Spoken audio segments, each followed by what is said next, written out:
Welcome, ladies and gentlemen. Thank you so much for your great support always. I'm so grateful for your continued support to this channel. Thank you so much, ladies and gentlemen. This is just a total embarrassment from our members of parliament.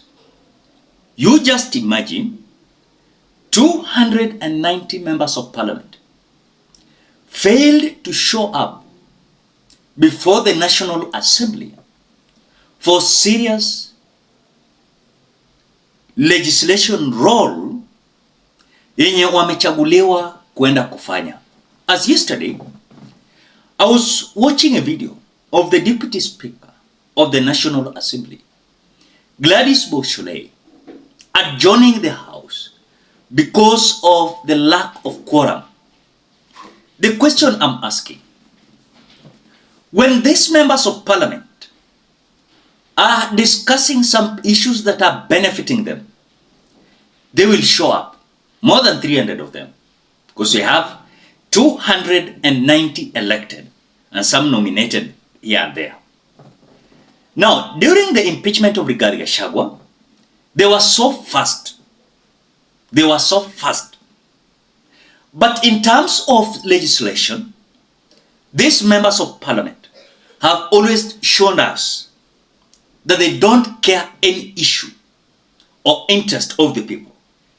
So when they were to show up yesterday before the National Assembly, these useless so-called members of parliament, they failed to show up, and even forcing the Deputy Speaker to adjourn the House. It is just an embarrassment. I want you to watch the video of the Deputy Speaker adjourning the House. But before we listen to her, as we always do, ensure you like the video. When you like the video, you automatically support the work that I'm doing in this channel. Because sometimes you watch and you forget liking the video. So this is just a reminder. As you watch, consider liking the video. Thank you so much for that like. Let us listen to this.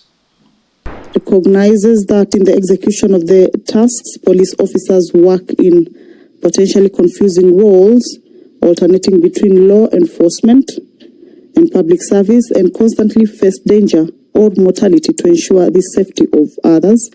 In some cases, due to the unique challenges of policing, they inflict harm on human beings, as police work is more stressful than other jobs.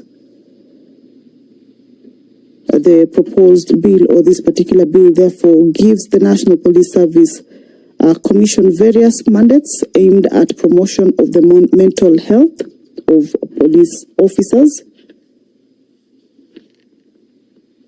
And this is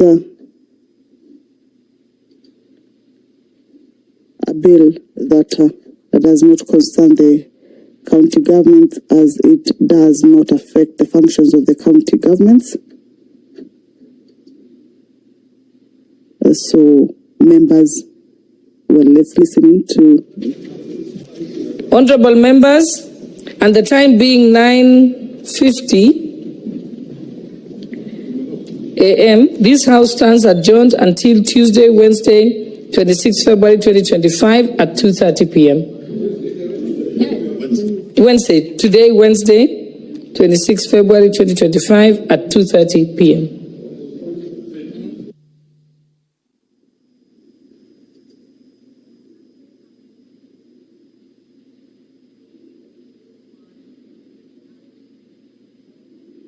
That is the Speaker leaving the House.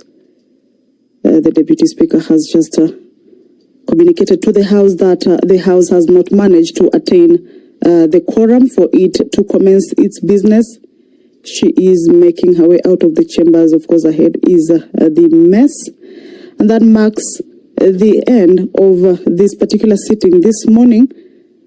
The House having failed to raise that particular quorum for it to commence its business, then that puts an end to the proceedings of this morning. Of course, this is as provided for in the House Standing Order 34, that if that quorum is not attained, then the Speaker shall forthwith, or rather shall adjourn the House forthwith until the next sitting, And the Deputy Speaker has indicated that the next sitting will be this afternoon at 2:30.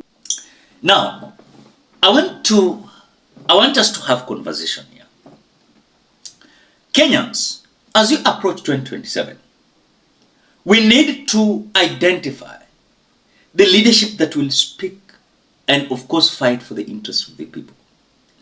But currently, these members of parliament, if you expect them to do something positive that is going to, of course, assist you personally as a Kenyan, forget it. These members of parliament are busy serving someone's interest or some people's interest, you know. Because during the impeachment of Rigathi Gachagua, they were so fast. They impeached him within 1 week, your story ilikuwa imeisha.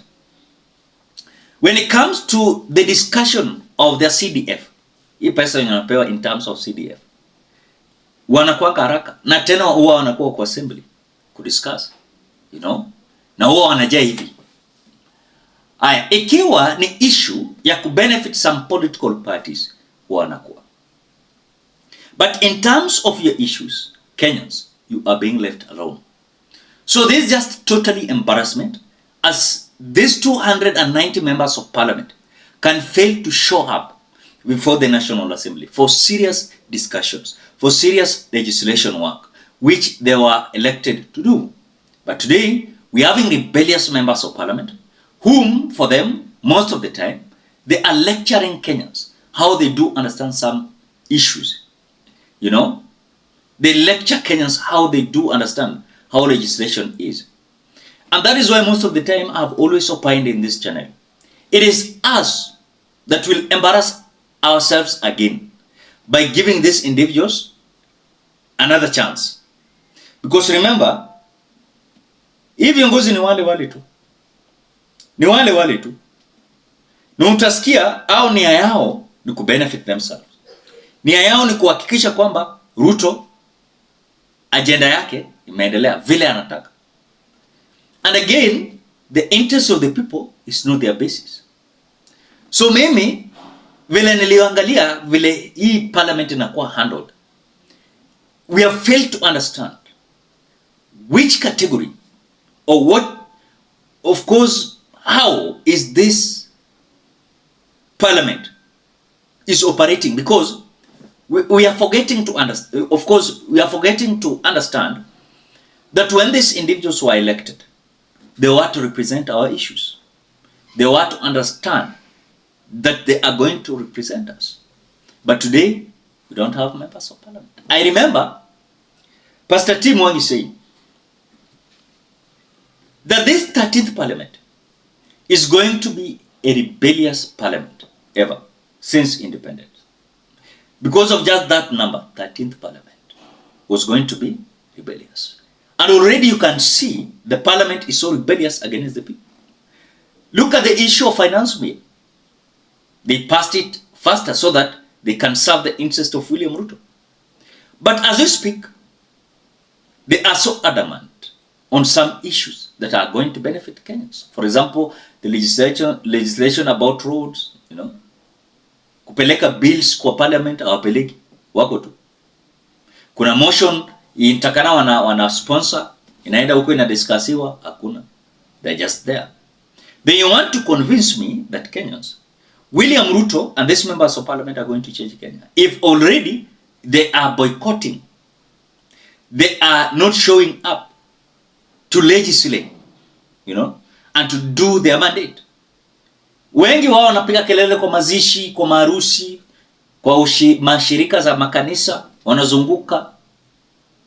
Then I'm asking myself, if they have forgotten their role that has been stipulated in the constitution, they are now loitering, lingering, meandering around the Republic of Kenya, doing nothing, then you can tell Kenyans, we are cooked. Kenyans, we are cooked. And I can tell you without any fear of contradiction, we are cooked. And I don't see a scenario where Kenyans, we are going to have development by these members of parliament. What do you think? Drop your opinion at the comment section below. Otherwise, thank you so much because of great support. Please consider subscribing, liking, commenting, and sharing this video. Bye bye till you meet in another video.